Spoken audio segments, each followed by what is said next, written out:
Sunshine Coast, we're here today with Andrew Powell, member for Glasshouse. Andrew, thanks for meeting with us. Pleasure, Matt.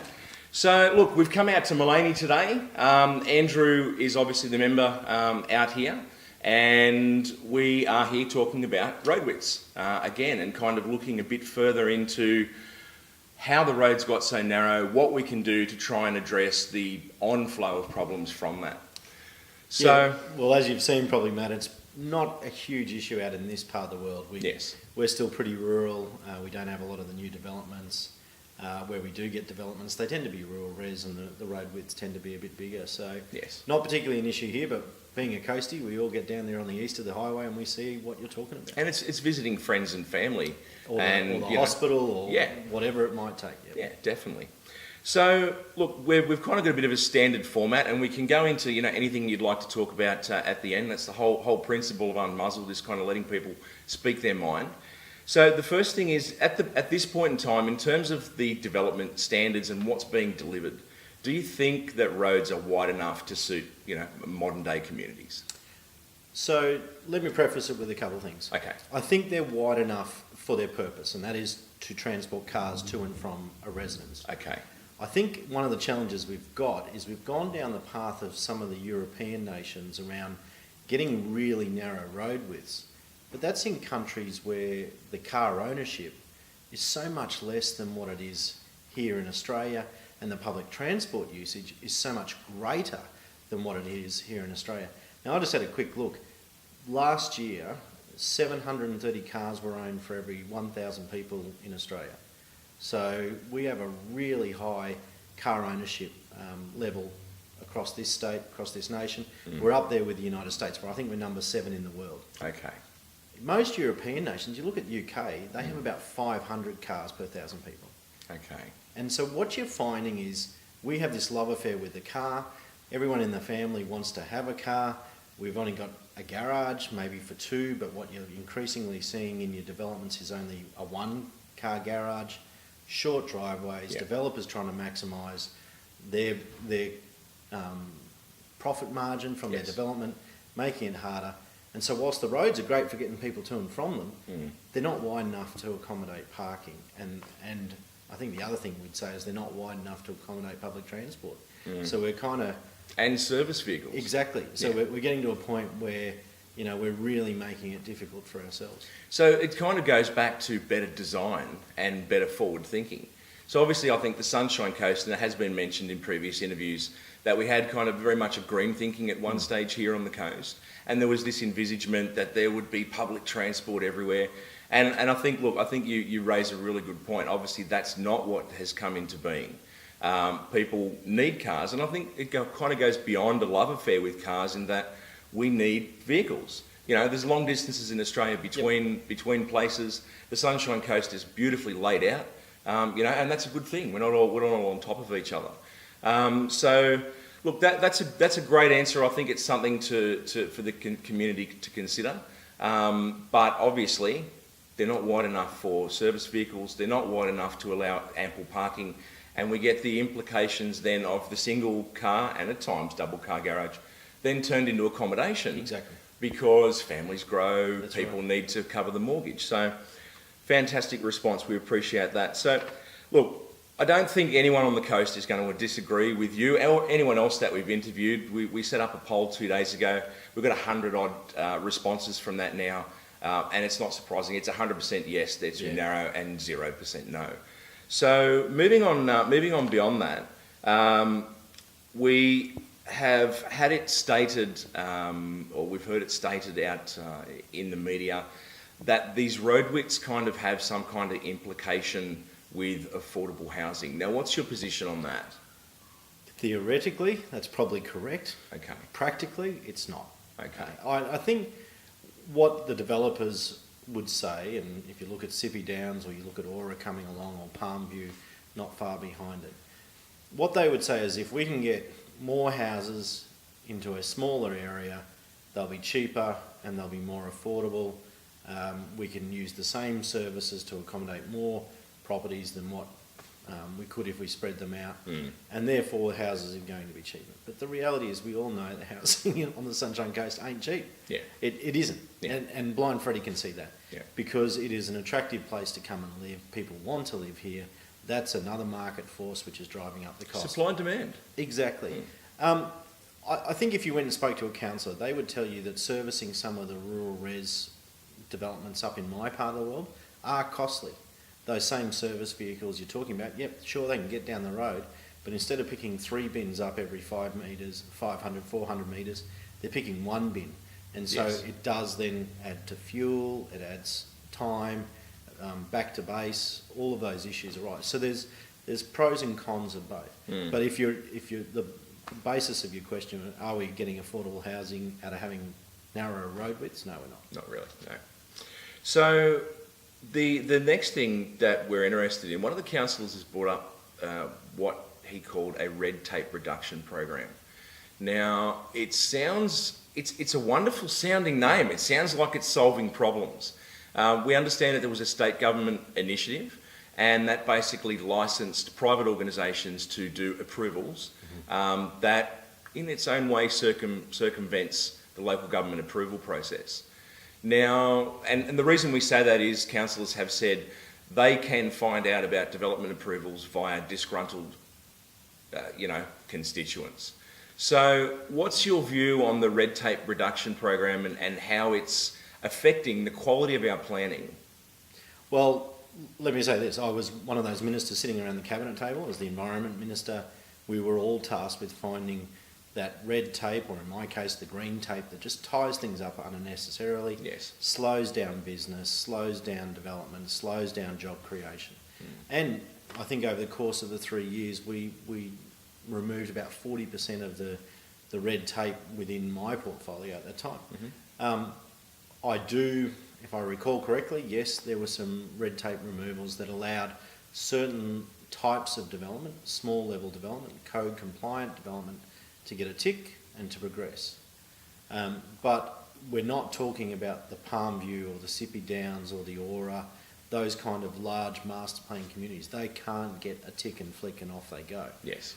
So there's a cut-off point within that. There's horses system. for courses. Yeah. And I think the intent behind that red tape reduction was we don't want council or council officers to be bogged down on approving something that's exactly the same as what's on the left-hand side of it and the right-hand side of it, and it fits neatly and it meets all the codes. Away you go. That shouldn't take 18 months to approve. Yes. Council should be focusing on your big master plan communities like Palm View, Sippy Downs and Caloundra South. Okay. So moving on beyond this, we've got the red tape reduction. That's kind of from a state government perspective solving some issues, and we move into this.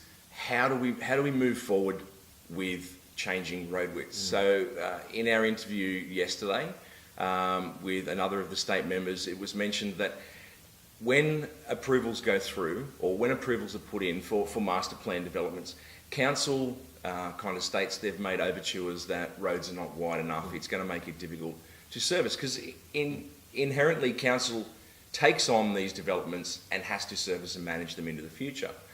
Now, if council has been, and this is something that we need to quantify, if council has been consistently fighting developments in regards to road widths, and the message that we're getting is these overtures from council saying we need wider roads are being ignored through processes like court rulings going over and above the council. How does the council work with state government counterparts to have the legislated minimums increased? And obviously, I don't think I've come across an elected representative yet that doesn't think we need to get these minimums expanded, or at least get more clarity that it is a minimum, not a mandate. Yep. So how does that look? How do we move forward with this? Well, I always take the approach that I'd like to work in partnership with our local government to achieve those kind of outcomes. If they've made overtures, I'll be frank, I haven't had those overtures come to me. Okay. And as Shadow Transport, Main Roads and now local government ministers, One would expect you would have. I would have hoped that if that was really a key issue, that it might have come to me. Not saying it hasn't gone to my colleague, who's the Shadow Planning Minister. Yes. And not saying that it hasn't gone to previous governments or even our government when we were in government several years ago. If it went to those areas, though, one would certainly hope there would be discussion on the state level. You would certainly hope so. And I guess I don't think it's a simple... This probably isn't the answer that you and your listeners are wanting, but let me get to it. I don't think it's as simple as saying we should just change it overnight. Because on the one hand, council will be saying, yep, we're having trouble servicing it. On the other hand, council will quietly be saying, yep, for every one of those properties and for every property that we squeeze in, we're getting more rates, and therefore the rates are covering the costs of servicing them. So it's a bit of left-hand, right-hand sort of stuff going on. Now, that doesn't excuse it. There's no excuse for it. And if it is a case of they've been making overtures to the government and the government hasn't been listening, then that's something that needs to be rectified. And as I said, I stand here as the Shadow Transport, Main Roads and Local Government Minister, and I'm ready to hear those overtures. And look, we start to get into this realm of if these recommendations, overtures have not been made to state government, that the standard kind of response is, we inherit these problems and there's nothing we can do. And you mentioned the very simple fact, and look, there's a lot of people in the community, and we know many of our watchers and viewers have said, this is just council squeezing in more blocks so they can get more rates. Now, this is where we get into this kind of messy area. Council has and this is our understanding, a legislated responsibility to its constituents. It does not state that they have a responsibility to the future constituents if they can squeeze in more. And this is where we get into this kind of messy area of good governance. You know, the obligations of the council is to the people who are already here. Squeezing in more houses, whilst it might increase a budget, it doesn't deliver better outcomes for existing residents. No, and the last thing you or your listeners want to hear is one level of government blaming another, and that merry-go-round going around. And I'm not into that. I've never been into that. I've had the fortune and the honour of representing this part of the world for 8 years, and I don't play politics with my local or my federal colleagues. I try to work in partnership to get that. And so, as I say, if there are those concerns, I'd love to hear them from the councillors. Perhaps because I'm up here on the hill, it's not coming my way. Well, but being the transport, having that portfolio in front of you, one would certainly expect they'd come and reach out to you. I think. But can I just say, Matt? I think there's a couple of things. I think, yes, we can go to those minimum road widths and start looking at those. But the other is, if we're going to go down this European model of smaller house blocks, smaller roads, then we've got to go the whole hog. We've got to go the whole hog. We've got to have really good public transport systems that are connected up, that you can get from Sippy Downs to Maroochydore like that. The buses are coming every 5 minutes. The buses are clean. The buses are cheap. Light rail comes along. You can walk from your door to a light rail station, jump on that, get to the airport within Which is great 15 minutes. It's great for the CBD. Exactly. But it doesn't service the broader community. But if you're doing a master plan community like Sippy Downs or Caloundra South or Palmview, they're the kind of things that need to be on the ground from day one. Yes. Because if they're not, we are putting people in cars only to have to retrain them to get out of their car and onto public transport. So I think you're right. We've got this, we're sort of half pregnant. We're in this phase where we want smaller blocks, we want less car dependency, but we're not putting the public transport, we're not allowing the services to get into these communities. And so we're really botching it up. Delivering things on intention rather than delivering things with forward action.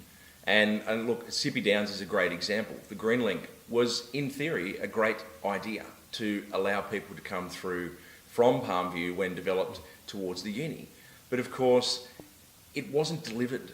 So a community gets used to having this beautiful open green space, and all of a sudden they hear that it's going to split the area in half and there's going to be buses tearing up and down. I mean, it just doesn't work. And this is where we come to proactive management, proactive delivery rather than reactive. So, look, I think that's pretty much covered everything. We really do appreciate your time, Andrew. It's kind of certainly pointed the finger. And look, as you said, it's not about blame, and we're not here to allocate blame. We're here to get to the facts, to allow the community to contact, push on their elected representatives to deliver the change that they want. Yep. I think coming back to this blame game, and I've been dying to say this on camera, so I'm going to have to take this opportunity. Politics and community suffers too much from the I'm right, you're wrong, shut up paradigm. Okay, we need to have more conversation. We need to open our doors more. We need to be thoughtful on what other people's views are, because everyone's perspective has a little bit or a lot of validity, and it gives us an ability to kind of learn from that. If what we're seeing now is kind of the case, and that these overtures haven't been made, and there is an inclination to somewhat turn a blind eye to this because ongoing you get to fine, ongoing you get more blocks in. What we'd like to see, if it is the case, the council say, all right, we're sorry, we had one business plan and that was working towards the future of having a bigger budget, but we're hearing you now and we're going to start making some changes to actually deliver what the community wants. And as a state MP, I have to say, if that's what they say to me, we have a responsibility to listen to them and to act, because if council tries to take on large developers on their own, they're not going to succeed. So there are three players in this situation. There's the council, the state and the developer, and I think all of us have a responsibility to hear this kind of feedback and to make those changes. Collaboration. Andrew, thank you. Pleasure, mate. Pleasure to meet with you. Cheers.